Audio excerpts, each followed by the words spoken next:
বাংলাদেশ ছাত্র হিজবুল্লাহ শাখার উদ্যোগে আয়োজিত আজকে অনুষ্ঠানের সম্মানিত সভাপতি, আমার সামনে উপস্থিত আমার ওস্তাদ, ভাই মুরব্বী, যুবক ভাইয়েরা ও সালিকাতুল মওদু আহলুলকারী আমার ছাত্র বন্ধুরা এবং সবুজ শ্যামল সোনালী বাংলায় রাসূলের মুজাসসাম নমুনায় জীবন পরিচালনাকারী কায়সাত মাহাদি শূন্য বিপ্লবী কাফেলা, সবাইকে জানাচ্ছি আন্তরিক অভিনন্দন ও সালাম। আসসালামু আলাইকুম ওয়া রাহমাতুল্লাহি ওয়া বারাকাতুহু। শুরুতে আমাকে আজকে এই অনুষ্ঠানে বক্তৃতা দেওয়ার জন্য সুযোগ করে দেওয়ার জন্য সবার কাছে কৃতজ্ঞতা প্রকাশ করছি। সম্মানিত উপস্থিতি, গোটা পৃথিবী যখন রাসূলের আনিত দিনকে প্রত্যাখ্যান জাহিলিয়াতে ঘোর তামাশার দিকে ধাবিত ছিল, লোকেরা যখন ইসলামী তাহজিব তামুদ্দান থেকে বিজাতীয় তথা হিন্দু কালচারের জীবন চালাতে অভ্যস্ত হয়ে পড়েছিল, মসজিদগুলো ছেড়ে কল্যাণের জন্য মন্দিরে ছুটত, মাথার টুপি পরিবর্তে টিকা রাখত, লুঙ্গি পায়জামা পরিবর্তে ধুতি পরিধান করত।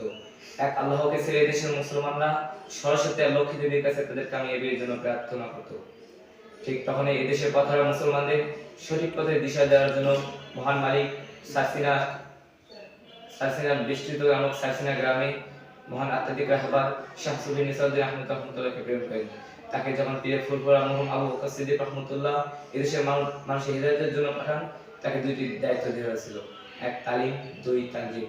তালিমের জন্য সমগ্র বাংলাদেশে তিনি হাজার হাজার মাদ্রাসা, মসজিদ, খানকা প্রতিষ্ঠাতা করেন। আর জরিপ করলে দেখা যায় প্রায় ৭,৫০০ মিসারিয়া মুহিব্বিয়া মাদ্রাসা, যার সারসিনা দরবারে অবদান। দুই তানজিম। তানজিমের জন্য ১৯৪৩ সালে বাংলাদেশ ছাত্র হিজবুল্লাহকে প্রতিষ্ঠাতা করেন। লক্ষ্য একটাই, এদেশের ছাত্র সমাজ সৃষ্টি করে মুক্তিযুদ্ধ রাহমাতুল্লাহ আলামিন সাইয়েদুল মুসলিম হযরত নবী করিম সাল্লাল্লাহু আলাইহি ওয়াসাল্লামের আদর্শে অনুষ্ঠিত পথ ও ব্যক্তি সমাজ গঠনের মাধ্যমে মহান আল্লাহ তাআলার সন্তুষ্টি অর্জন হয়। এই লক্ষ্য বাস্তবায়নের জন্য বাংলাদেশ ছাত্র হিজবুল্লাহ ৭টি মূলনীতিতে কাজ করে, আর তা হলো লিল্লাহিয়াত, ইকামতে দ্বীন, তাহসিল ইলমে দ্বীন, সোহবতে সালিহিন, তাবলীগে দ্বীন, জিহাদ ফি সাবিলিল্লাহ, ইতিসাম বিআহলিল্লাহ।